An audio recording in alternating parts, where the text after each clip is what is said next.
Last week, we started a brand new series covering the top 3 Warlock builds for Endgame PVE, and now we're back with part 2, this time for our Hunters. This video will cover a build that has seen a massive value surge in recent seasons, a raw damage build that can one-shot champions in Grandmaster Nightfalls, and a build with an exotic so versatile that it can be used on any Hunter subclass and provide a game-changing difference for your fire team.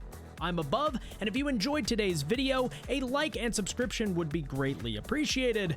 Now, let's get into it. When it comes to underleveled endgame content, nothing matches the overall survivability and utility that Nightstalker provides. The fact that you can weaken and suppress enemy targets, protect your fire team with on-demand invisibility, tether large groups of adds together for unrivaled crowd control, and simultaneously feed your team orbs of power makes this subclass one of a kind. Whether you enjoy Aeons, Omnioculus, Graviton Forfeit, Six Coyote, or Gerfalcon's Halberg, Nightstalker's neutral game is strong enough to enable all sorts of playstyles. These exotics all have a place in Endgame PVE, but it may just surprise you that I haven't even mentioned my personal favorite just yet. Tether is one of the most powerful supers in Destiny, as it provides the biggest source of weaken in the game at 30%, while simultaneously suppressing enemies and making them volatile on hit. Enemies caught inside also share 50% of the body shot damage done to tethered targets, which makes this an ad clear machine. We're more powerful than we've ever been, and the ad density of Battleground Grandmaster Nightfalls and even seasonal activities like Coil are a direct reflection of that. Bungie is trying to challenge players in new ways, and what better way to do that than overwhelming you with enemies in underleveled content? Which leads me to my number 1 exotic for Nightstalker, the Orpheus Rigs. This super regen exotic used to be the bread and butter of Destiny's endgame, but after several rebalances and the addition of new exotics that gave the rigs competition, they fell slightly out of the meta. But with how ad-dense activities are nowadays, the Orpheus rigs have seen a massive resurgence as they are by far the best counter to this type of challenge. This exotic states that Deadfall, the super we'll be focusing on today, returns ability energy per enemy tethered, refunding up to 50% of your super and up to 100% of your grenade, melee, and class ability energy. And the crazy part is that this doesn't even factor in the super gains that you get from killing the enemies caught inside, which means you really get more like 60 to 70% of your super back each time. And when you pair this with something like Well of Radiance in a fire team, you'll be generating orbs for them, allowing you to chain supers like crazy. Diving into our abilities, I went with Gambler's Dodge to refund our smoke when dodging near enemy targets, which can be used as a second source of on-demand invisibility while also having the capability to suppress nearby adds. We'll then pair this with the Vortex Grenade, a high-damage AoE grenade that pulls enemies into its radius and can easily lock down an ad spawn on its own. As for our aspects, we'll be using Vanishing Step to turn us invisible whenever we use a dodge, which pairs wonderfully with Trapper's Ambush, our second aspect that grants Quickfall, a melee ability that can turn you and allies invisible.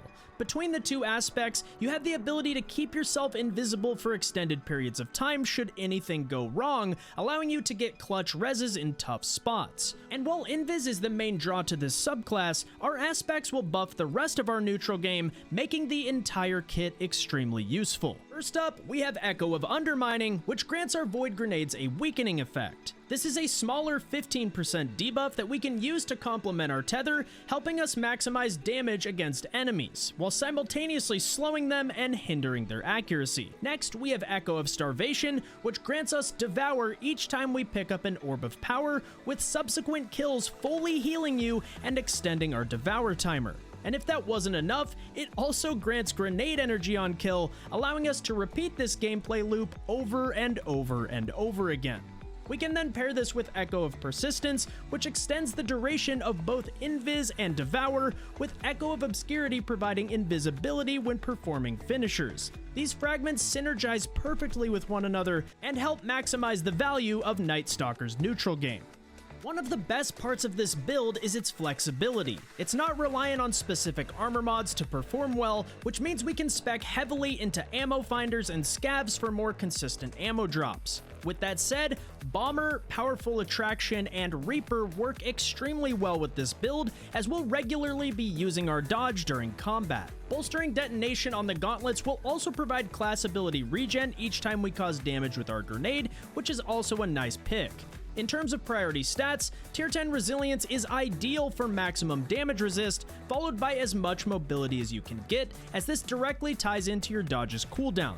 This stat distribution is relevant for all three builds today, but is especially important for our Night Stalkers. The sense of control with this build is unrivaled, and I highly recommend dusting off those Orpheus rigs to start dominating Grandmasters.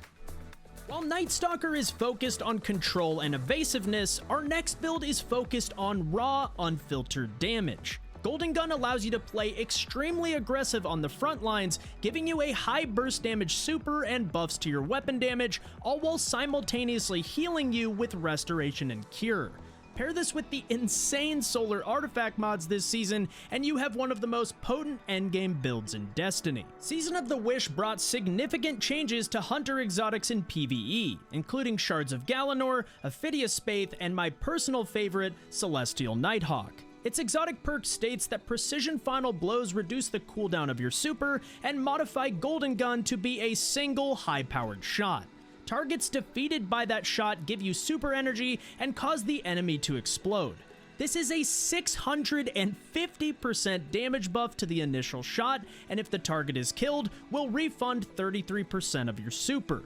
The super's damage buff more than justifies the exotic slot, but it can't be understated how valuable the super regen perks on this helmet actually are.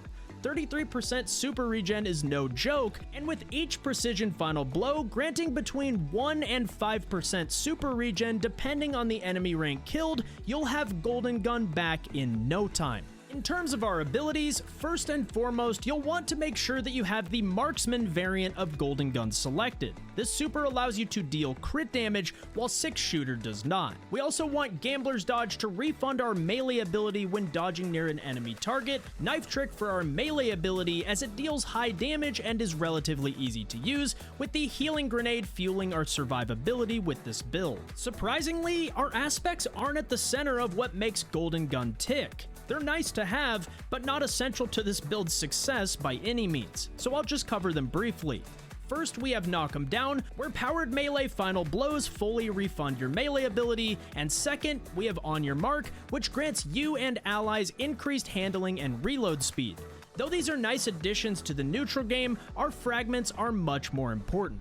First up, we have Ember of Torches, which makes you and nearby allies radiant on melee hits, Ember of Empyrean, which will extend the duration of these effects on solar weapon final blows, and Ember of Ashes for increased scorch stacks, which pairs perfectly with the solar artifact mods available this season. Next, we have Ember of Singeing, which grants increased ability regen when scorching enemy targets, and last but not least, we have Ember of Blistering, which grants increased grenade regen on solar ignition final blows, something we'll be doing constantly thanks to an artifact mod I'll be touching on in a minute. This will also help us maintain our restoration and radiant effects as much as possible by allowing us to use weapons like Polaris Lance and Sunshot that feed perfectly into Nighthawk's precision super regen perk. Key armor mods include heavy ammo finders and scavs to produce significant amounts of heavy ammo with your exotic primary weapons, harmonic siphon to generate orbs of power on solar weapon final blows, a kinetic surge to increase the damage of your golden gun, yes, that actually works, and a solar surge to increase the damage of your solar weapons as well. I also use a scavenger to get more value out of those heavy drops, with focusing strike and impact induction to gain class ability and grenade energy on powered melee hits, and powerful attraction to automatically collect nearby orbs of power when performing a dodge. As we dive into the artifact, Kindling Trigger is an absolute must, as it inflicts 30 Scorch stacks to unscorched enemy targets, which helps feed our class ability regen even further. Flint Striker will grant us Radiant on successive solar weapon precision hits, synergizing perfectly with Celestial Nighthawk, while Rays of Precision is used to ignite enemy targets on precision final blows while Radiant, feeding us Healing Grenade regen like crazy thanks to Ember of Blistering.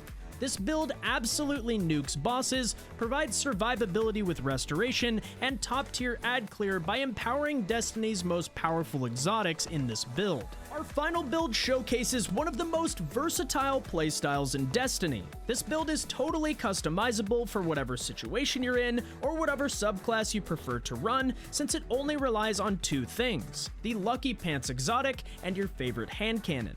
Illegally modded holster states that when you ready a loaded hand cannon that deals either kinetic damage or a damage type matching your subclass, each hit from that hand cannon increases the damage of the next shot for a short time. This provides 60% bonus damage per stack, all the way up to a staggering 600% damage bonus at times 10. And because of the recent hand cannon buffs in PvE, this build absolutely cooks bosses and champions. As I stated earlier, you can use any hand cannon of your choosing, but there are two of them that stand out from the rest. The first is Malfeasance, a 180 RPM exotic hand cannon that deals bonus damage against the Taken, making it the go-to option in Grandmasters like Hypernet Current, Lake of Shadows, and the Corrupted.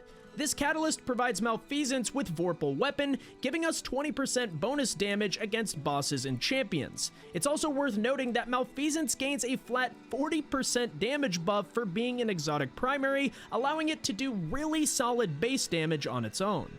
The second option is Warden's Law, which does rely much more on Lucky Pants for success, but is arguably better against non-Taken combatants with the right setup. This aggressive burst hand cannon can roll with perks like 4th times the Charm and Vorpal, with a unique fire rate that allows you to reach the damage cap much faster than Malfeasance does. 4th times ensures you have enough ammo in the mag to not only reach the damage cap, but deal significant damage once you get there. With that said, both of these options are fantastic, as they have large magazines and a fast rate of fire, with Vorpal for even higher damage against priority targets. The main draw to this build is its versatility. Your subclass and weapon pairings are totally personal preference, so feel free to experiment with whatever suits your playstyle.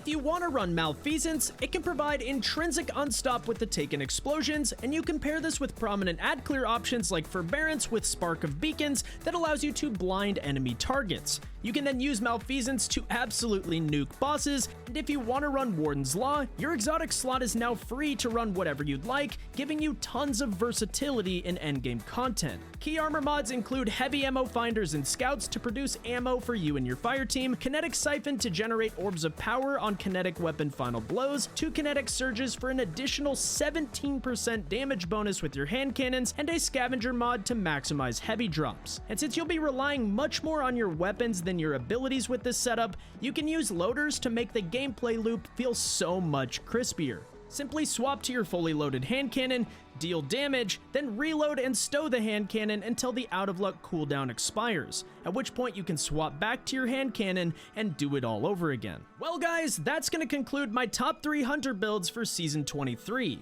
Let me know your thoughts and be sure to leave a comment down below on whether or not I missed one of your favorite hunter builds this season. Next week we'll be focusing on Titan, so be sure to subscribe and follow me at twitch.tv/above if you're interested in seeing more content like this in the future. Anyways guys, that's it from me. Thank you all so much for watching, and I'll catch you next time. Peace!